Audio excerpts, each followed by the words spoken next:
नमस्कार दोस्तों, अपनी पाठशाला चैनल पर आप सभी का हार्दिक स्वागत है। तो मित्रों, कैसे हो आप सभी। मैं आशा करता हूं कि आप सभी स्वस्थ होंगे, मस्त होंगे और निरंतर अपनी पढ़ाई में लगे हुए होंगे। तो मित्रों, मैं फिर से हाजिर हूं एक नए टॉपिक के साथ में, और आज का अपना टॉपिक होगा राजस्थान के प्रतीक चिन्ह। मित्रों, यानी जनवरी में आयोजित होने वाली जो रीट भर्ती है, उसमें आपके एक टॉपिक दिया हुआ है राजस्थान के प्रतीक चिन्ह, और इनसे एक या दो प्रश्न जरूर पूछे जाएंगे। तो मित्रों, राजस्थान के जितने भी प्रतीक चिन्ह हैं उनकी विस्तृत व्याख्या सहित मैंने ये क्लास बनाई है। तो मित्रों, शुरू करें आज की क्लास का सबसे पहला टॉपिक या प्रतीक चिन्ह राज्य पुष्प। यानी आपसे अगर प्रश्न पूछा जाए कि राजस्थान का राज्य पुष्प क्या है, तो रोहिड़ा का फूल है। और मित्रों, ये जो चित्र दिया हुआ है ये राजस्थान का जो राज्य पुष्प है उसका है, ये उसके फूलों का कलर है। और अब इससे संबंधित महत्वपूर्ण जानकारी प्राप्त करें तो रोहिड़ा को राज्य पुष्प का दर्जा 31 अक्टूबर 1983 को दिया गया था। यानी सबसे पहले तो आपसे अगर इसका यानी इसी से संबंधित जो प्रश्न दिए जाएंगे, या तो इससे संबंधित दिए जाएंगे या फिर अलग अलग से संबंधित भी चार पंक्तियां आपसे देख करके भी पूछा जा सकता है कि निम्न में से कौन सा असंगत है। तो रोइडा को राज्य पुष्प का दर्जा 31 अक्टूबर 1983 को दिया गया था। इसका वानस्पतिक नाम टिकोमेला अंडुलेटा है, और इसे मरुस्थल का सागवान, मारवाड़ की टीक और राजस्थान की मरुशोभा भी कहते हैं। अगर उपनामों की बात करें तो इसे यानी रोहिड़ा को राजस्थान का या फिर रेगिस्तान का सागवान, मारवाड़ टीक तथा राजस्थान की मरुशोभा भी कहा जाता है। और आगे हम बात करें तो रोहिड़ा को राजस्थान का सागवान कहा जाता है। आगे हम बात करें तो यह मुख्यतः पश्चिमी राजस्थान में पाया जाता है, और इसमें फूल खिलने का समय चैत्र मास यानी मार्च अप्रैल के समय इसके फूल लगते हैं। और इसके फूलों का जो रंग है वो सिंदूरी या केसरिया रंग से मिलता जुलता है। आगे हम बात करें तो दूसरा प्रतीक चिन्ह राज्य वृक्ष, यानी राजस्थान का राज्य वृक्ष क्या है, तो इसका सही उत्तर होगा खेजड़ी। और मित्रों, अब हम बात करें खेजड़ी से संबंधित, यानी ये जो हरा भरा जो वृक्ष दिख रहा है ये खेजड़ी की जो ऊपर की पत्तियां हैं उसकी शाखाएं उनसे संबंधित है। और जो नीचे का हिस्सा ये जो दिखाई दे रहा है ये आपको खेजड़ी की जो उसका तना है, उसकी जो छाल वगैरह है उनसे संबंधित है। अब मित्रों, खेजड़ी से संबंधित हम महत्वपूर्ण तथ्यों की बात करें तो खेजड़ी को राज्य वृक्ष का दर्जा 31 अक्टूबर 1983 को दिया गया था। यानी राज्य पुष्प को भी राज्य यानी जो रोहिड़ा है इसे राज्य पुष्प का दर्जा 31 अक्टूबर 1983, तो राज्य वृक्ष का दर्जा भी 31 अक्टूबर 1983 को दिया गया।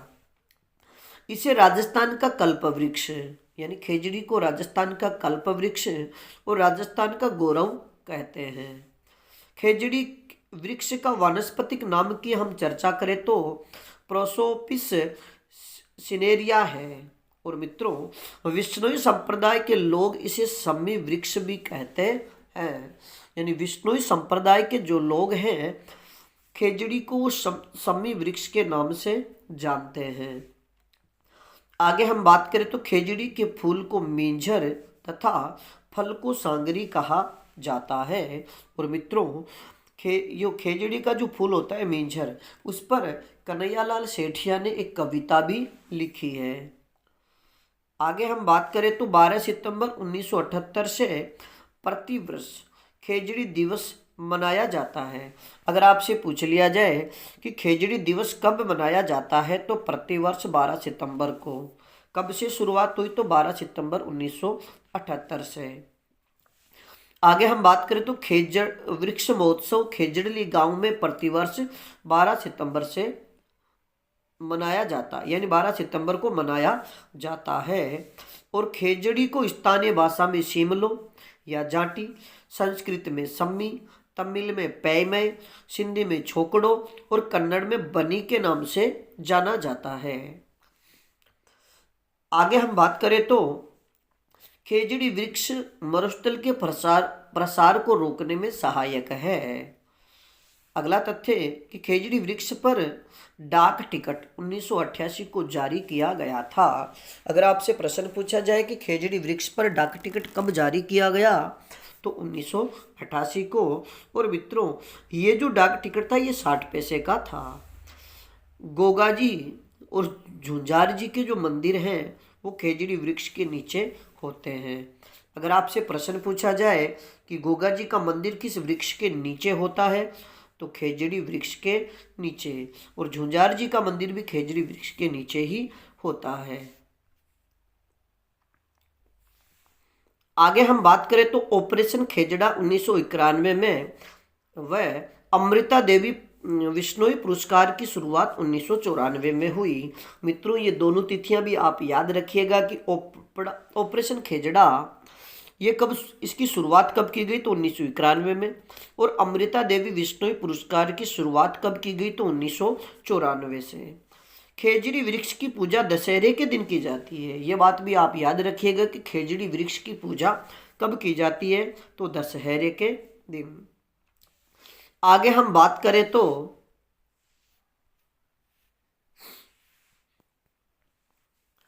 राजस्थान के अलावा खेजड़ी संयुक्त अरब अमीरात का राष्ट्रीय वृक्ष भी है।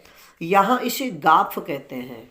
यानी आप याद रखिएगा कि राजस्थान का राज्य वृक्ष खेजड़ी है और राजस्थान के अलावा ये संयुक्त अरब अमीरात का राष्ट्रीय वृक्ष भी है और वहाँ पर खेजड़ी को गाफ कहते हैं।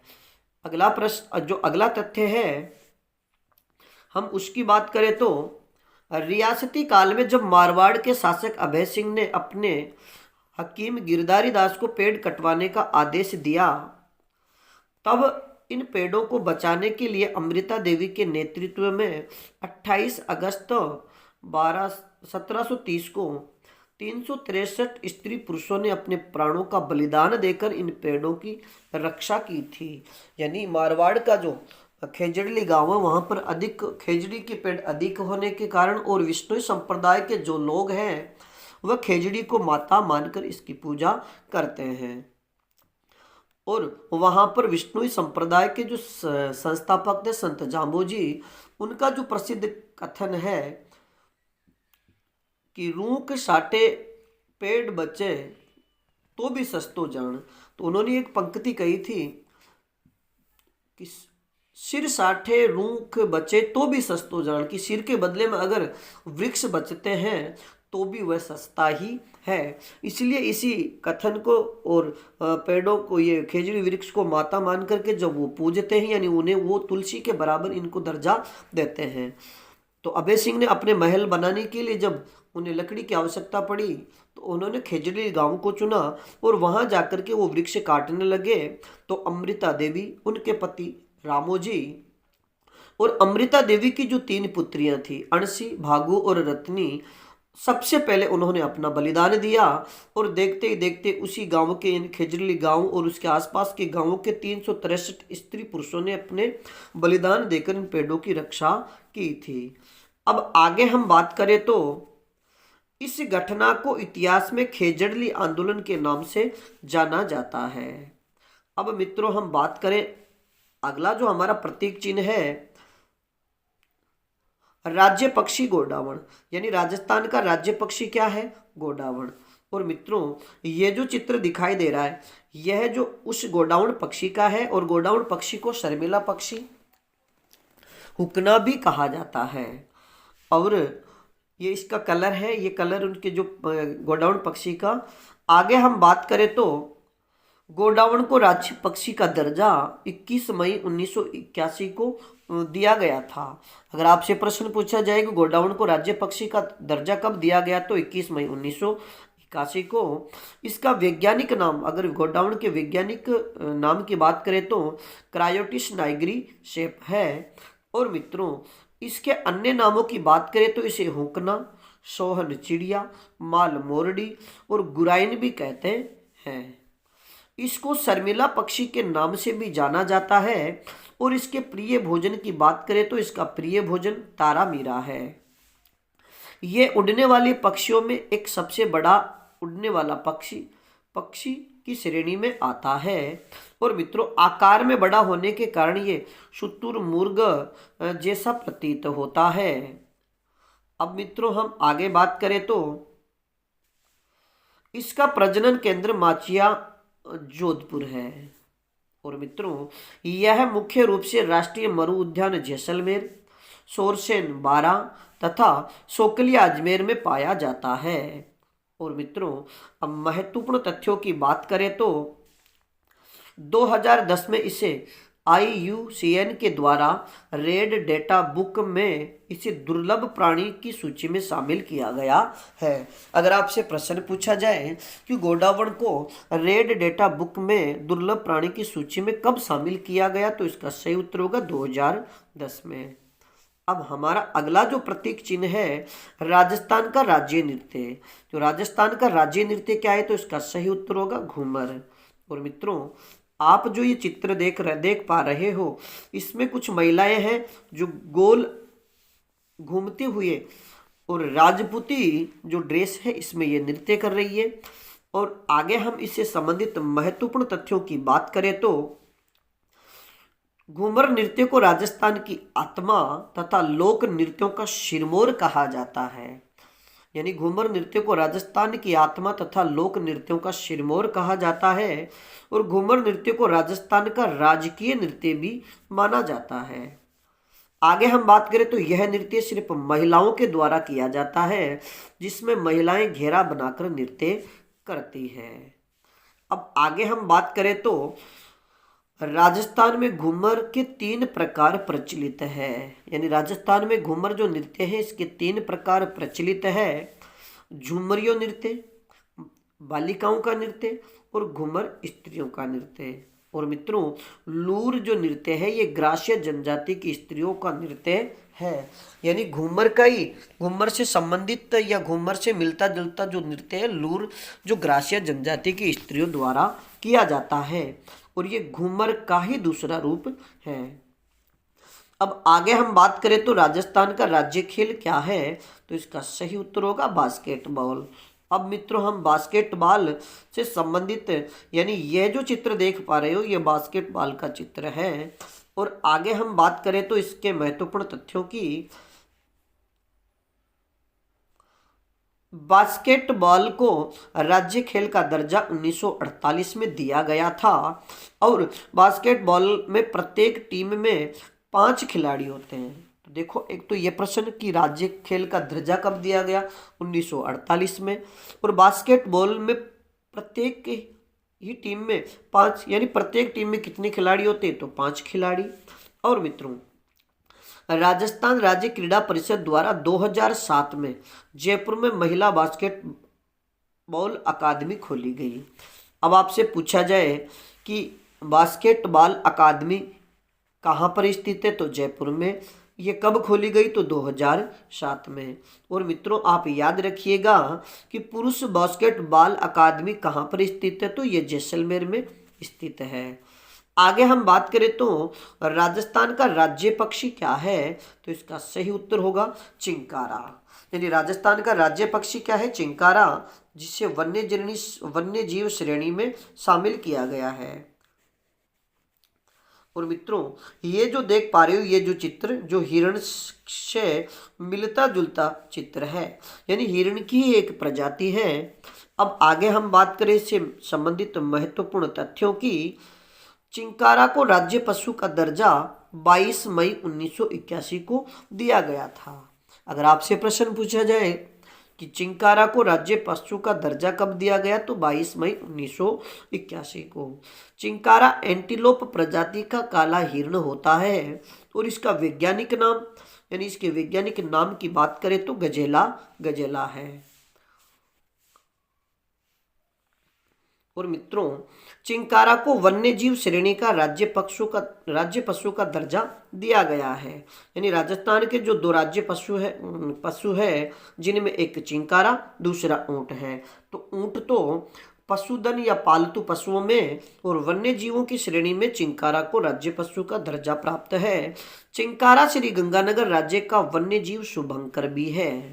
यानी ये बात भी आप अच्छे से याद रखिएगा कि राजस्थान का राज्य पशु चिंकारा किस जिले का वन्य जीव शुभंकर है, तो इसका सही उत्तर होगा गंगानगर जिले का। और मित्रों, यह सामान्यतः नाहरगढ़ किले, ताल छापर चूरू, अमृता देवी मृगवन जोधपुर और राष्ट्रीय मरु उद्यान के आसपास देखा जा सकता है।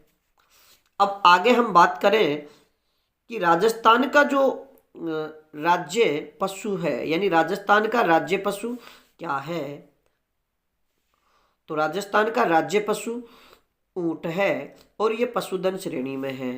और मित्रों, आगे हम बात करें तो इससे संबंधित जितने भी महत्वपूर्ण तथ्य हैं उनकी, ऊंट को पशुधन श्रेणी का दर्जा या फिर ऊंट को पशुधन की श्रेणी का राज्य पशु का दर्जा 30 जून 2014 को इसको दिया गया।